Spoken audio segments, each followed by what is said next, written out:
জনাব শাহাদাত চৌধুরী, আসলে এই লাস্ট ১৬টি বৎসরের শেখ হাসিনার শাসনামল, তার সরকার গঠন, তার সরকার পরিচালনা, তার দেশ থেকে চলে যাওয়া, পালানো, এটা থেকে বাংলাদেশ জামায়াত ইসলাম কি শিখতে পারে? আন্তর্জাতিক অপরাধ ট্রাইব্যুনালে আমাদের বিচার হওয়ার পরও নেতৃবৃন্দের বিদেশে চলে যাওয়ার অনেক সুযোগ ছিল। আল্লাহ হজরত দেলোয়ার হোসেন সাইদি সাহেব, মরহুম মৌলানা মতিউর রহমান নিজামী, আলী হাসান মোহাম্মদ মুজাহিদ, মীর কাসেম আলী তো অলরেডি বিদেশেই ছিল। কিন্তু আমরা আমাদের দেশকে ভালোবাসি, দেশের স্বাধীনতার সার্বভৌমত্বকে ভালোবাসি, এই দেশের বিচার বিভাগকে আমরা সম্মান জানাই।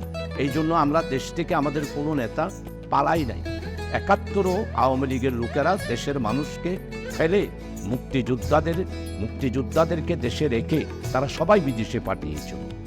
আর এইবারও তারা দেশের মানুষকে ১৮ বছর শাসন করার পর একটা দেশের প্রধান কি পালাতে পারে? এর চেয়ে লজ্জা আর কিছু থাকতে পারে?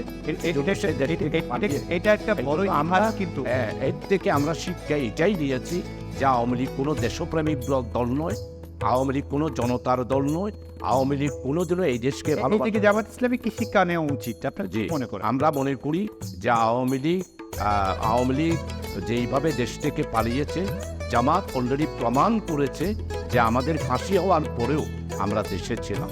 অতীত ঠিক আমরা যেই কোনো চরম মুহূর্ত আমরা পালাবো না, আমরা দেশেই থাকবো। আপনার কি মনে হয় না এই ধরনের আচরণ যদি কোনো সরকার, সামনের সরকার করে থাকে, তার পরিণামও এরকম হতে পারে?